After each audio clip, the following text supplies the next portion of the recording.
Realmente um projeto difícil de se fazer uma análise que quantifique o impacto ou mensure qualquer alteração que você faça em termos de reforma política.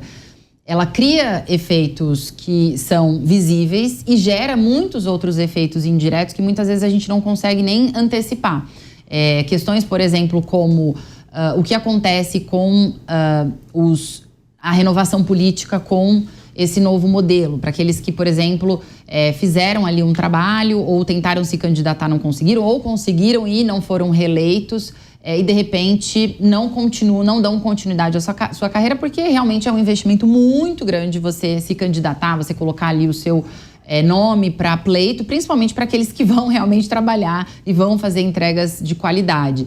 Eu acho que a qualidade dos nossos políticos, ela está muito menos ligada a isso e mais ao preparo, ao incentivo mesmo de ter espaço para essas pessoas. Outro ponto que eu fiquei refletindo também, lendo os prós e contras, assim como a Cíntia, sem uma posição tão clara, mas eu vou tentar aqui fechar um ponto de vista, é sobre o TSE, né? Hoje a gente já tem um nível de sobrecarga do TSE para trabalhar com as eleições que não são concomitantes. Imagine com as eleições concomitantes. Eu estou tentando pensar assim, efeitos que a gente não visualizou tão fácil.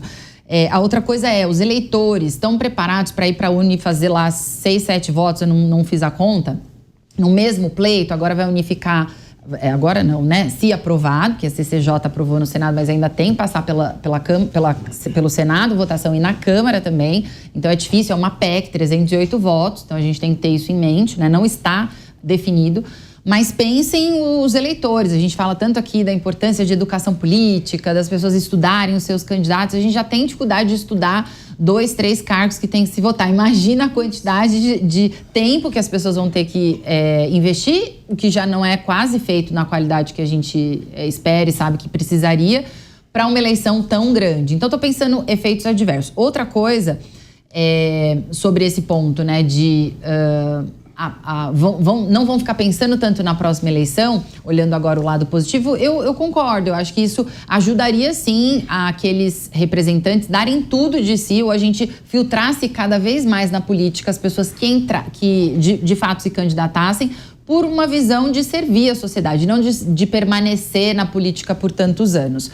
E aí, trazendo para uma visão helicóptero, quando a gente muda isso, a gente muda muita coisa na dinâmica política, na dinâmica de poder. A gente está num momento de um governo muito fraco, um Congresso mais forte. E quando isso acontece, né, eu fiquei me perguntando por que esse tema veio do nada, né? Porque a gente não estava discutindo isso, pelo menos numa toada assim de, poxa, esse projeto está sendo maturado na Câmara, ele simplesmente foi enviado e passou pela CCJ, né, de forma rápida.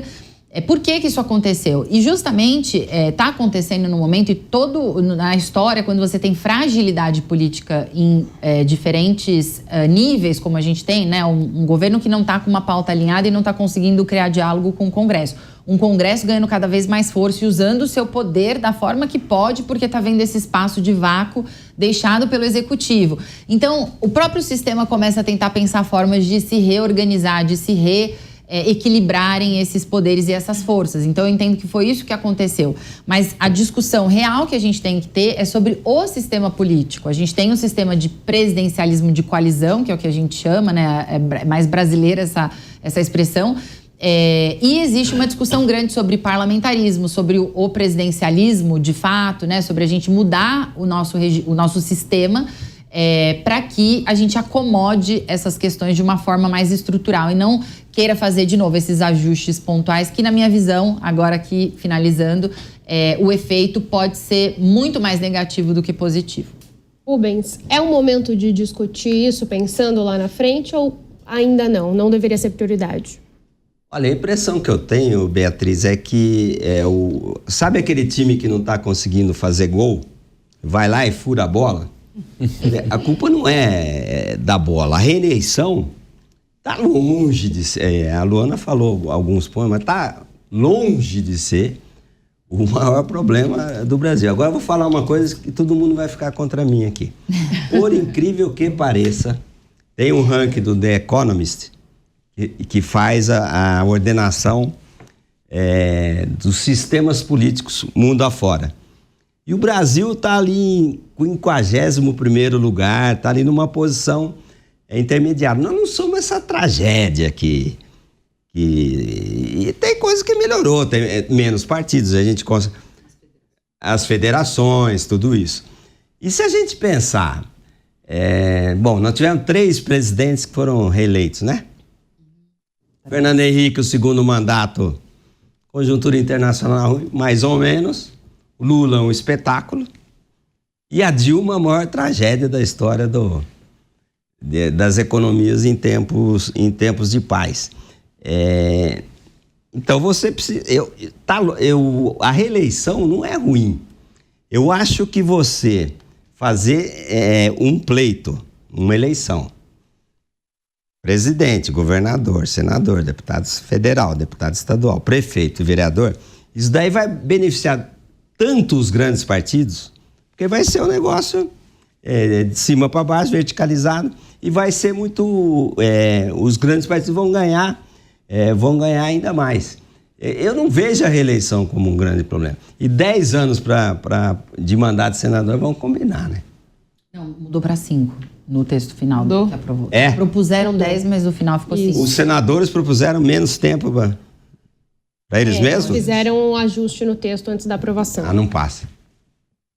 Alex. Eu vou concordar, tá, Rubens, com o que você disse, principalmente na ala econômica. Eu era bebezinho, mas eu leio, né, bastante a questão do Fernando Henrique, né, da questão do Plano Real. Né, foi o principal argumento, né, da reeleição, né, do Plano Real. E aí nós temos uma matéria econômica, no qual, né, sou economista, posso falar bem sobre isso, que é um efeito prático que a gente estava discutindo nos blocos anteriores sobre produtividade e tudo mais, e efeitos na economia no longo prazo. Efeitos estruturantes, estamos inclusive o real hoje. Então acho que é um ponto importante, concordo com as falas do Rubens, da reeleição, até porque a gente não tem como tirar o efeito da sucessão do partido que está. Porque se você limitar a 5 anos, ele vai querer colocar um amigo, né? O amigo, eu digo, né, do mesmo partido. Um aliado, o aliado, né? A melhor palavra se utilizando aqui, o aliado, correto, Rubens, falando aqui. Então temos o aliado, né? Ou seja, que irá suceder. E o ex-presidente, ele vai continuar no poder, indiretamente. Ele vai assumir um cargo, um ministério, como nós estamos vendo nesse governo agora.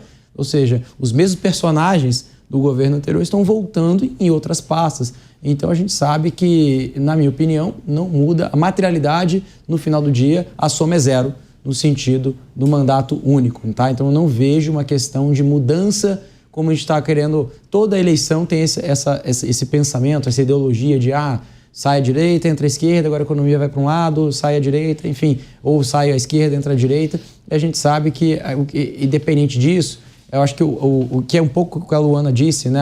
Ela comentou muito sobre a questão analítica do nós, como eleitores, a gente souber eleger, de fato, de uma forma crítica e de uma forma que tenha bons argumentos. No final do dia, somos nós que elegemos todos esses políticos que estão em Brasília nos representando. Então não tem como a gente botar a culpa em 5 anos ou na reeleição se a gente está elegendo mal, né, o político. Então começa pela gente. Vamos fazer a nossa parte, vamos estudar os candidatos, porque aí, de fato, se tiver a reeleição, a gente vai dar chance para ele se reeleger. Senão, a gente tira, né, ou seja, como um todo, né, ou seja, na meritocracia, na democracia, né, da votação, a gente acaba trocando, né, os nomes e por aí vai. Eu acho que o importante é ter boas matérias, mas no final do dia depende da gente. Agora, Cíntia, e o fato da diminuição do mandato do senador, que deve passar de 8 para 5 anos se isso for aprovado? É interessante uma diminuição nesse tempo?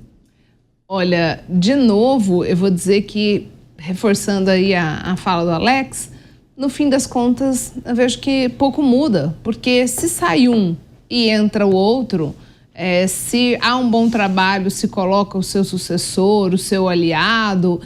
Numericamente, é o que eu digo, acho que não há alguma coisa que você não faça em 5 que você vá fazer em 8. Se há propostas que são propostas boas, propostas concretas, elas vão trazer a reboque o sucessor. Então, não vejo isso. Aliás, eu confesso, admito, talvez uma ignorância, eu não acredito que esse pacote ele traga exatamente alguma coisa de relevo. Parece assim, a gente está discutindo num momento alguma coisa que praticamente não vai ter um efeito concreto nossa, isso vai mudar o Brasil, né? Outras tantas coisas ficam sambando para serem aprovadas, enquanto isso veio, como se diz, não estava numa pauta, apareceu de repente, brotou ali, pelo menos para a sociedade, algo que não estava pautado. Eu não consigo exatamente ver, eu sempre penso que há algo por trás que a gente não consegue, não fazendo aqui uma teoria conspiratória, nada nesse sentido, mas há que haver aí alguma coisa que não nos é clara para termos essa alteração. Mas respondendo a sua pergunta, entendo que não. Entendo que, aliás, 8 anos era tempo demais, se formos pensar, né? E de fato, talvez nessa diminuição ela até seja mais positiva. Se faça alguma coisa e tente se fazer bem para que o seu sucessor venha e dê continuidade. Não acredito que você precise de 8 anos, de fato, para implementar alguma coisa, principalmente estando aí no legislativo. Entendo que o resultado pode ser mais positivo do que negativo numa primeira análise.